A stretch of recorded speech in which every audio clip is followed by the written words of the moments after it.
안녕하세요. 2월 2일 수요일입니다. 오늘은 요한복음 9장 24절부터 41절까지입니다.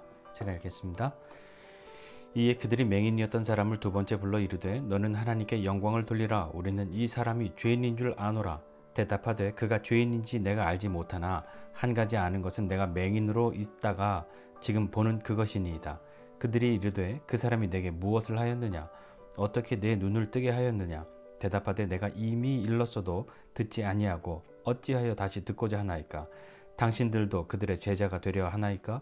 그들이 욕하여 이르되 너는 그의 제자이나 우리는 모세의 제자라.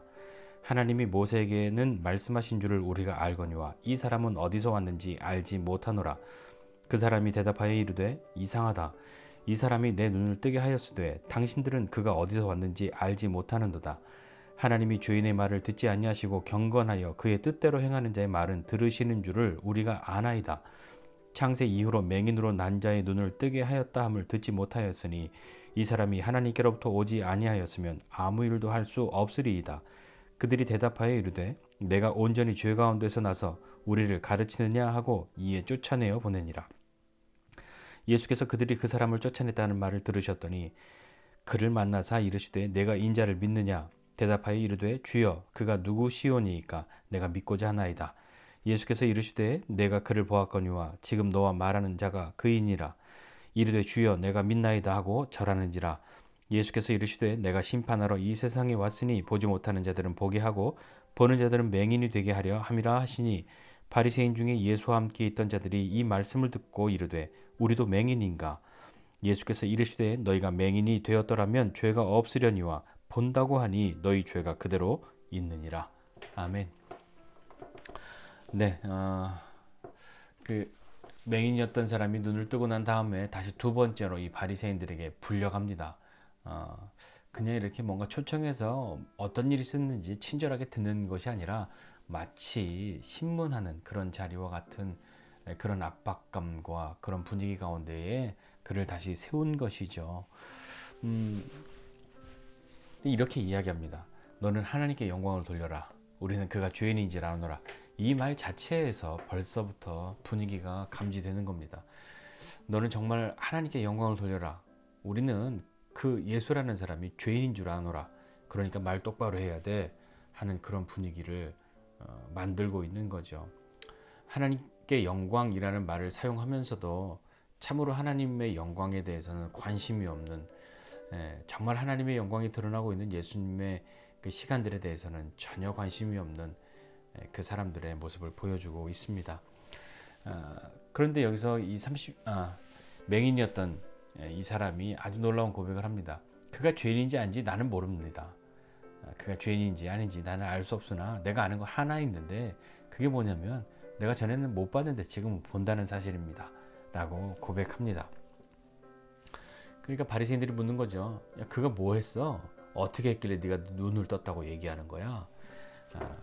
그러니까 이 맹인이었던 사람이 얘기하기를 아니 내가 전에 얘기했는데 또 얘기하라니요. 전에 말했을 때 다 듣지 않았습니까? 그런데 제대로 안 듣고서 다시 말해달라고 하는 건 당신들이 예수의 제자가 당신들도 그런 제자가 되려고 합니까? 이렇게 오히려 반박을 하죠. 반격을 한 방을 날리는 겁니다. 그 바리새인들이 아주 욕을 하죠. 욕을 하면서 너는 그의 제자일지라도 우리는 모세의 제자야. 하나님 모세한테 말씀하셨지만 그 사람은 누군지 우리가 알지도 못해 하는 그런 이야기들을 쭉 합니다. 그가 계속해서 고백하기를 하나님 죄인의 말은 듣지 않으시고 경건하고 하나님 뜻대로 행하는 사람들의 말은 들으시고 그들에게 하나님 일을 행하시는 줄 내가 아는데 세상이 만들어지고 난 이후에 맹인이었던 사람이 눈 떴다는 얘기 들어봤냐? 하나님께로부터가 아니면 이 일은 있을 수 없다 라고 이야기를 합니다. 그런 믿음의 고백을 하죠. 그 말은 무슨 이야기입니까? 예수님이 하나님께로부터 온 당신들이 말하고 있는 죄인이 아니라고 하는 것을 이야기하고 있죠. 그랬더니 이 바리새인들이 이런 얘기를 합니다. 34절에 그들이 대답하여 이르되 내가 온전히 죄 가운데서 나서 우리를 가르치느냐? 여전히 바리새인들은 이 맹인이었던 사람 죄인이라고 너가 앞을 못 봤던 건 죄 때문이라고. 너의 죄든 부모의 죄든 이 죄 때문에 이 죄 가운데서 태어난 주제에 감히 우리를 가르치려 드느냐 하면서 쫓아내죠. 기적을 경험하고 큰 하나님의 은혜를 경험하고 난 뒤에도 이렇듯 우리에게는 어떤 압박과 또 어떤 고통 그리고 회유 이런 것이 찾아올 수 있습니다. 이 시간들을 어떻게 사용해야 할까요? 그 시간들을 어떻게 마주해야 할까요? 오늘 맹인이었던 이 사람은 그 시간들을 자신의 믿음을 확증하는 시간으로 삼았습니다. 이것이 가장 우리가 혹여 만나게 되는 그런 시간일지라도 기대하고 있는 바가 이렇게 믿음을 확증하는 것이 될 텐데요. 그렇게 하고 난 이후에 그는 쫓겨납니다. 자신의 믿음을 선언하고 그의 믿음을 따라 예수님을 어떻게 생각하는지, 어떤 일이 일어났는지에 대해서 고백하고, 여전히 바리새인들의 시선은 자신을 죄인으로 보고 죄 가운데 태어났다고, 너의 죄든 부모의 죄든 이런 이야기, 평생을 자신을 괴롭히고 억눌렀던 그 이야기, 예수님은 너의 죄도 부모의 죄도 아니다 라고 말씀하셨던 그 고쳐주신 그분을 대비되는 그런 모습이 있죠. 그러고 난 다음에 35절 이하에 보니까 예수님께서 바리새인들이 그 맹인이었던 사람을 쫓아냈다는 말씀을 들으시고 그 맹인이었던 사람을 만나십니다. 그를 찾아오시죠. 그리고 말씀하십니다. 네가 인자를 믿느냐? 그가 말하기를 누구십니까? 내가 그를 믿고자 합니다. 예수님이 이렇게 이야기하세요. 내가 그 사람 지금 봤어. 그리고 너와 말하는 사람이 바로 그 사람이야.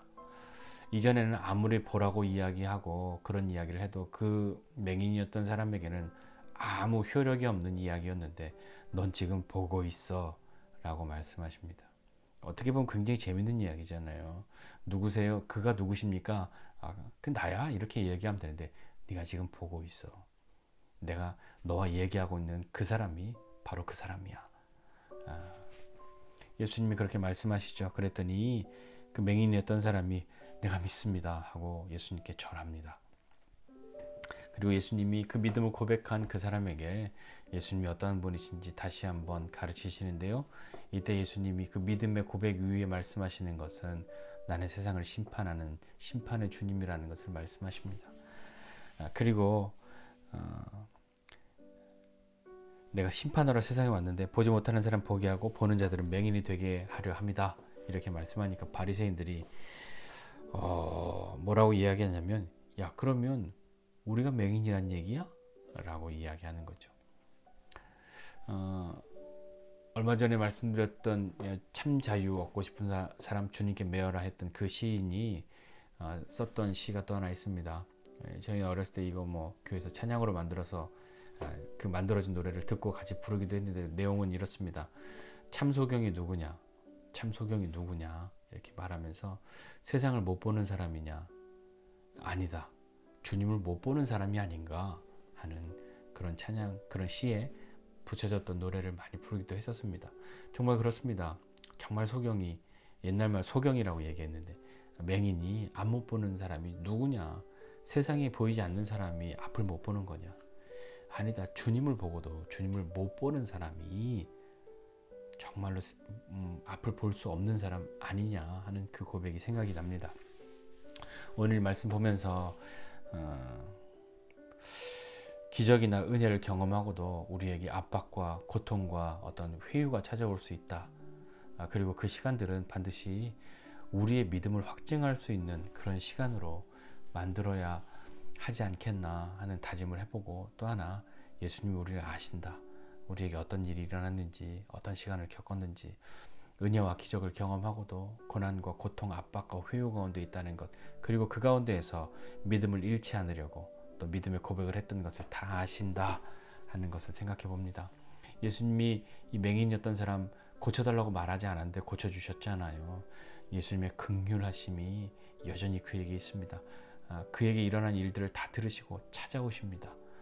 정말 예수님이 우리를 찾아오시는 것이야말로 우리에게 가장 큰 힘이 되는 일 아니겠습니까? 우리의 모든 것을 아시는 그분이 우리의 믿음의 고백 위에 자신이 어떤 분이신지 더 확실하게 알 수 있도록 말씀해 주시는 거죠.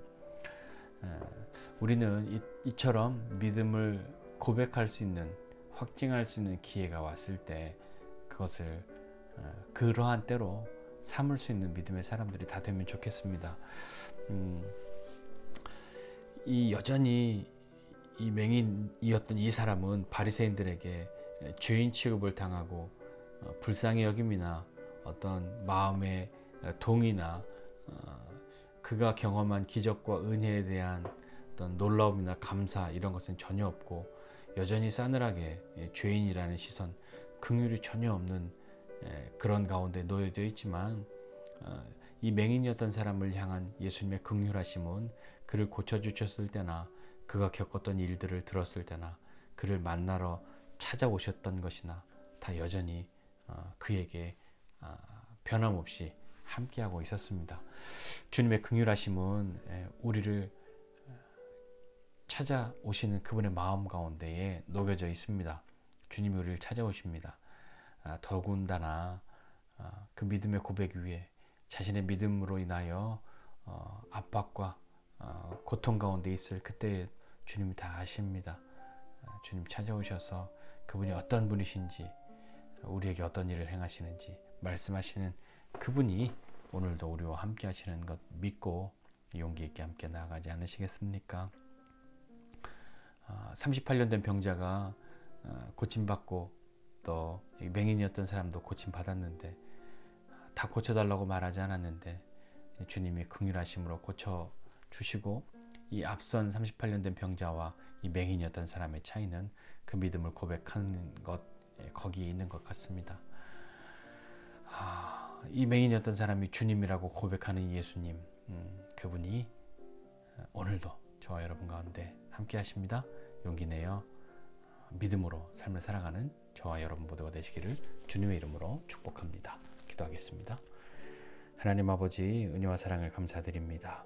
하나님 주님의 긍휼하심이 오늘 우리 가운데 있고 우리에게 있는 모든 시간들을 하시고 또 우리와 함께 하셔서 여전히 적은 믿음으로 고군분투하고 있는 우리를 바라보시면서 믿음의 싸움들을 싸워가는 우리를 격려하시고 여전한 긍휼하심으로 우리와 함께 하시며 우리를 어루만져 주시고 여전히 우리를 사랑하신다 말씀하시는 그 주님이 그를 만나셨던 것처럼 우리도 만나주시고 어루만져 주시옵소서. 믿음으로 승리하는 우리 되기를 원합니다. 함께하여 주시옵소서. 감사드리고 예수님의 이름으로 기도드립니다.